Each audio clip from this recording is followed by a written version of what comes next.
Welcome to the Thought Boss podcast. This is your host, Nicole. I'm here to show you that all the help you need is already inside of you and that you're far more powerful than you give yourself credit for. I'm glad you're here. Now let's turn you into a thought boss.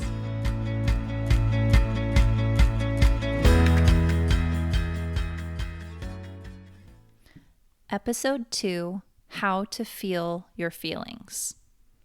Or otherwise named, Let's Be Sad, Let's Be Angry.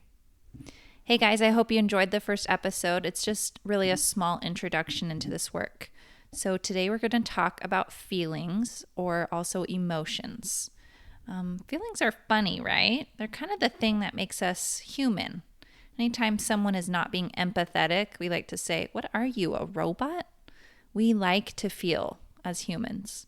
Even though half of human emotions are negative, we still like to feel them. Why is that? I think it's because this is the human experience. We've got a heart and a brain, and they do different things. Of course, we're referring to our figurative heart. We can think and we can reason, but also so many times we trust our feelings rather than our thoughts, right? So today we're not just talking about feelings, we are talking about how to feel your feelings. Baby stuff, right? Nope, not so baby. Although babies may actually be pretty good at feeling their feelings. When we grow up, we become a little more complex and we try to hide our feelings. So first let's ask the question, what do we mean feel our feelings? What does it mean to feel your feelings?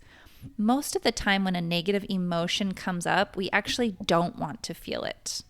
Surprise, right? Whether it's that we're late for work and we're embarrassed, or someone's being crazy to us and we're full of rage, total hypothetical, of course, or we lost our dog to the highway and we're super down about it. Those emotions that come up, like embarrassment or anger or sadness, they're just vibrations in our body. They're actual chemicals that are coming from our brain and sent to a place in our body, and we're just feeling it. So when we're feeling anger, it's actually just the chemical, likely it's the chemical epinephrine. I hope I'm saying that right. If there's anybody who's a science geek, you can email me and tell me if I said that wrong. But there's an actual chemical, it has a name, epinephrine, and often it's found when people are angry, and that's what can run through your body when you're feeling angry. So they're just signals that the brain is sending to the body. So you might be thinking, I know how to feel mad. That's easy, right? I feel mad all the time. It makes me crazy. I get wild. I start throwing things. Well, I'm here to tell you that that is not you actually feeling angry.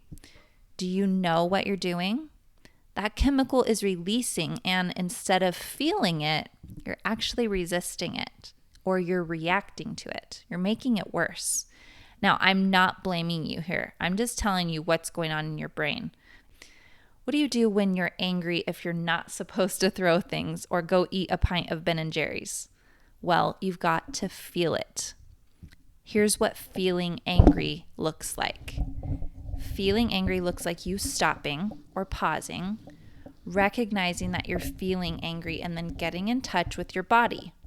And we tend to feel things in our core, or like our heart, our stomach, just the middle part of our body. But other parts of our body can be involved too. Sometimes your fingers can tingle or your toes go numb. So what does anger feel like? Does it feel hot? Maybe in the face or the hands? Does it feel like a rising in your chest? Does your breathing get a little irregular?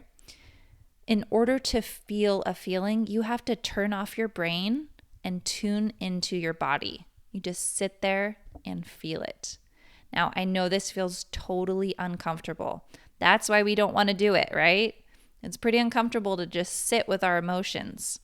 We think we have to solve them or get rid of them somehow. And I know from personal experience that I have a fear that allowing myself to feel an emotion will make it more powerful and that it'll overcome me or something. And sometimes that happens, but really only for a minute. Trust me. When you allow yourself to just sit in an emotion and see what it feels like in your body to feel sad or excited or embarrassed, the feeling actually passes much more quickly because the only way out of it is through it. When we try to hold in an emotion for a long time, it kind of boils under the surface. It never actually goes away, but instead it just compounds with other feelings. And at some point, it will all come up. Has anybody ever emotionally exploded on you? Lovely imagery, right? You do something tiny like put the coffee mug away in the wrong spot and somebody just lets loose on you.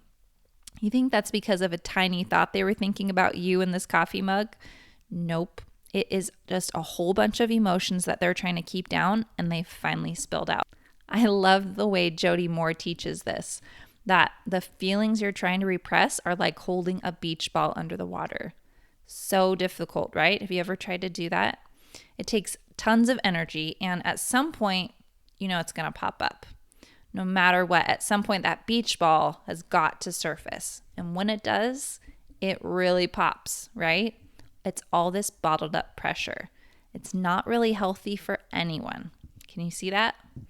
Okay, a really important part of this is that when you don't feel your feelings or allow yourself to feel your feelings, or sometimes in order to try to hide them, we like to buffer. And a buffer is something you put between two things to keep them from touching each other. I first learned about this from Brooke Castillo. She talks a lot about buffering with food and with alcohol. So here, the two things that you would be trying to keep from touching each other would be you and your emotions. And we can buffer with all sorts of things. And it isn't always, but it can be very dangerous. And a super common buffer we use to not feel emotion is actually food.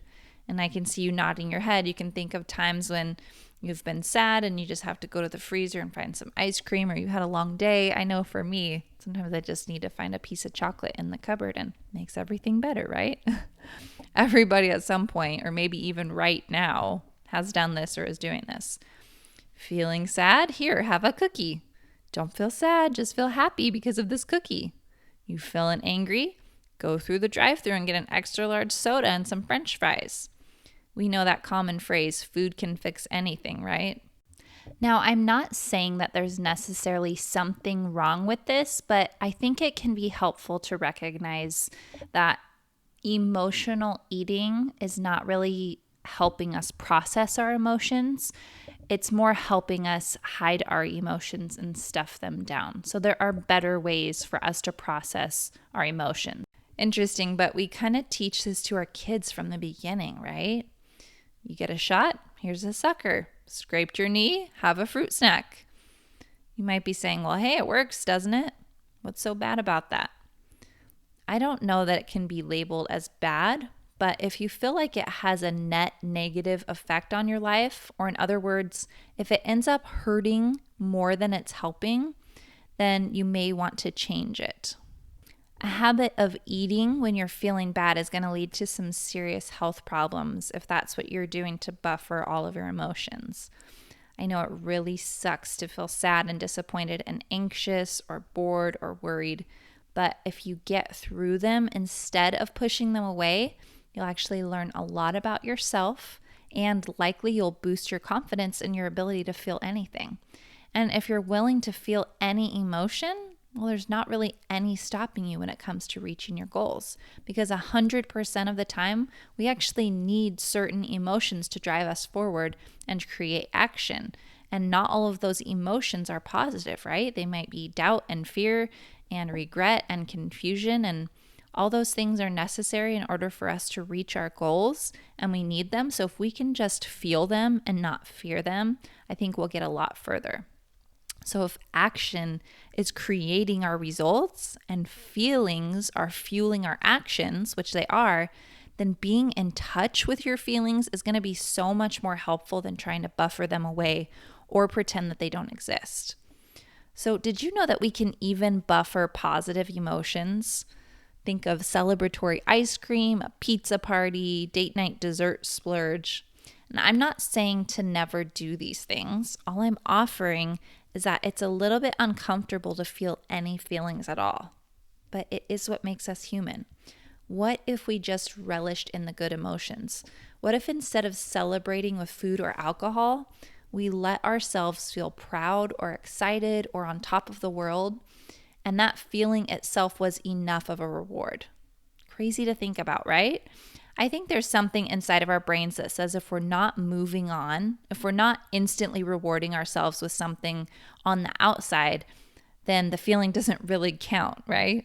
I mean, did you really have a birthday if you didn't eat a birthday cake? No, not really. But what is a birthday? We're actually celebrating you, right? We're all so glad you were born because you're unique and you contribute to the world in a way that only you can. You're just so much fun to love and to be around. But those things are not really solid, so we have to add something on top like cake. And eventually the real meaning of things like birthdays or holidays or any occasion starts to fade away because we're buffering our positive emotions with food or alcohol or something else. And I don't know why it is that we're afraid to feel our feelings. Maybe because it makes us more vulnerable, more human. But I think I kind of like that. What do you think? I think I want to be a little more open and a little more human.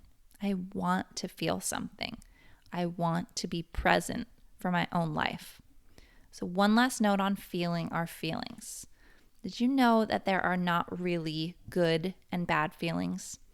I think it's important not to label them as good and bad because sometimes we want to feel sad or upset. Sometimes we feel like it's necessary and useful to feel angry. And I think judgment judgment of ourselves on top of any feeling is also a buffer. For some reason, we're comfortable judging ourselves. And I think it's just that program running again, the one that's telling you that something is wrong. What if nothing is wrong and it all just is? What if instead of pushing down our emotions and our thoughts, we chose to be curious about them?